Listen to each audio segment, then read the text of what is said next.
sesi, Hüdapar'ın gül sesi, Sayın Zekeriya Yapıcıoğlu. Hoş geldiniz, sefalar getirdiniz.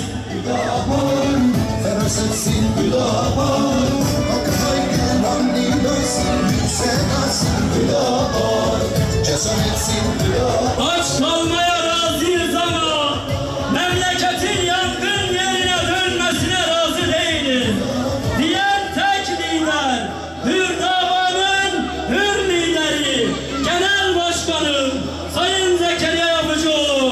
Hoş geldiniz, sefalar getirdiniz. Yağmuru gibi kanayan yaralara şifasın merhem gibi. Coşsun tüm gönüller, birleşsin tüm eller, aydınlıklar. Hürdavan'ın hür lideri, Genel Başkanımız Sayın Zekeriya Yapıcıoğlu şu an aramızdalar. Hoş geldiniz, sefalar getirdiniz.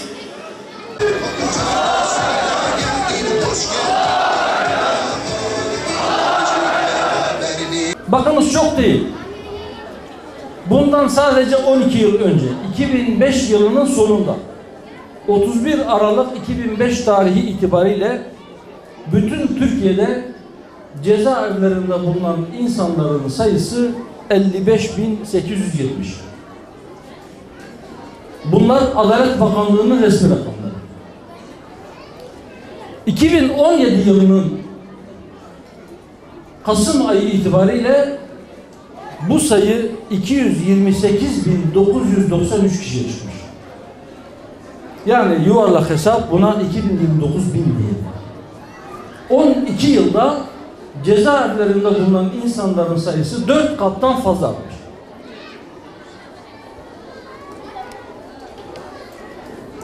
Cezaevlerindeki insanların sayısının bu kadar hızlı artmasının nedenleri üzerinde elbette çok şey söylenebilir. Fakat şu rakamları da ilave ettikten sonra belki daha sağlıklı sonuca varma konusunda bize yardımcı olabilir. Bakınız, Türkiye'de cezaevinde bulunan bu yüz binlerce insanın arasında adam öldürmeye teşebbüs veya yaralama suçundan dolayı cezaevine düşenlerin sayısı, cezaevinde bulunanların sayısı tutuklu veya hükümlü 54 bin. Yani 2005 yılında bütün suçlardan dolayı cezaevinde bulunan insanların sayısı kadar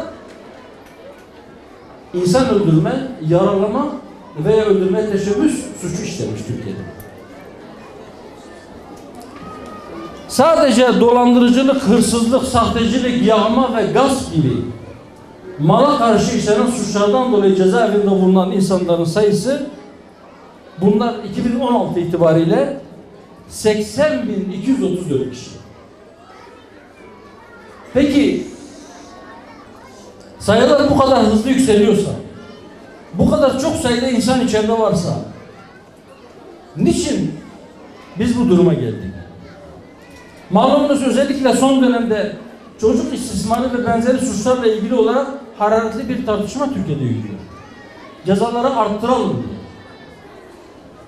Acaba insanların bu kadar pervasızca suç işlemesi gerçekten cezaların caydırıcı olmamasından mı kaynaklanıyor? Bakın size bir rakam daha. Yine Adalet Bakanlığı rakamları. 10 yıldan daha yüksek cezalarla cezalandırılmış mahkumların oranı bütün mahkumların içerisinde %45. Avrupa ortalaması %15'ti. 10 yıldan fazla ceza alanların bütün mahkumlar içerisindeki sayısı Avrupa'da %15 ortalama, Türkiye'de %45. Demek ki neymiş? Cezaların caydırıcılığının az olmasından değil. Demek ki mesele cezaların azlığı değil. Demek ki çare cezaları arttırmak değil. Memlekete, adalete olan güven kalmamış. Bu iki anlamda da doğru. Yani hak sahibi hakkına kavuşabileceğinden emin değil. Suç işleyen kişi de ceza alma korkusunu hakkıyla yaşıyor değil. Adalet kişiye göre işliyor. Yek hüküm yeterli. Kanunlar bir hukukçunun tabiriyle eşek arılarının delip geçtiği, bal arılarının takılıp kaldığı bir örümcek ağı gibi olmuş. Yani iri olanlar, yani ensesi kalın olanlar, yani dayısı olanlar, yani siyasette arkası olanlar mahkemelerde çok sefer hesap vermeden, herhangi bir ceza almadan kurtulabiliyorlar. Ya da rütbesi yüksek, sosyal mevkisi yüksek, cüzdanı kalın, banka hesabı kabarık olanlar bir dönem siyasi bazı ihtilaflardan veya rekabetlerden dolayı içeriye düşseler bile başka bir dönem onlarla ilgili onlara özel yasalar çıkıp onları dışarıya salabiliyor. Peki kadrolar, biliyorsunuz taşeron işçilerine kadro vereceğiz dediler. Önce şartsız hepsini alacağız dediler. Sonra yazılı sınav getirdiler. Üstüne bir de mülakat dediler. Mülakatlarda ne tür sorular sorulduğu konusunda çok ciddi şaibeler var. Bazı şeylerin şuyuğu onun hukukundan beterdir. Üstüne üstlük bir şey daha getirdiler. Dediler ki biz bir de güvenlik soruşturmaları yapacağız.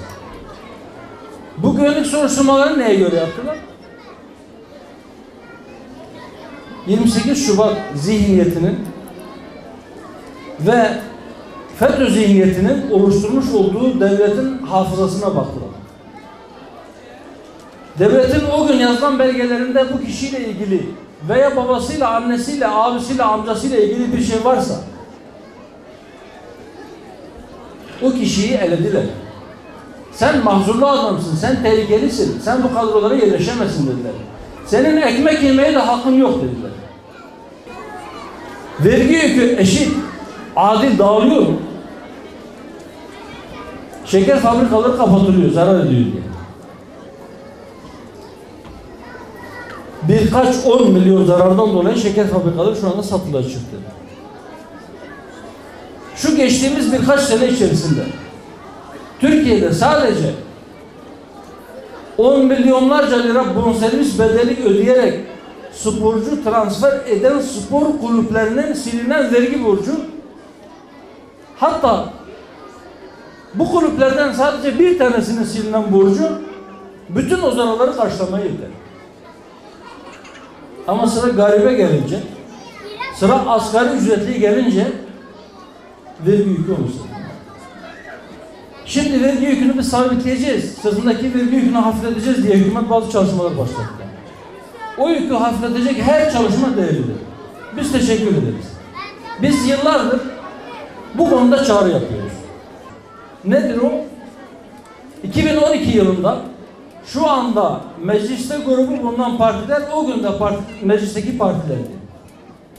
Bir anayasa uzlaşma komisyonu oluşturuldu. Bu anayasa uzlaşma komisyonunda 4 parti anlaştı. Asgari ücretten vergi alınmayacak. İmzalar atıldı. Daha sonra bütün bir anayasa yazacak olan o komisyon sadece 60 maddede anlaşabildi. Bazı maddelerde anlaşmazlık çıktı. Komisyon dağıldı. Anayasa değişikliği rafa kalktı. Biz hatırlatıyoruz. Diyoruz ki ey iktidarıyla muhalefetiyle mecliste bulunan partiler, 2012 yılının Eylül ayında bu millete verilmiş bir sözünüz var. O söz asgari ücreti vergiden arındırmak şeklindedir.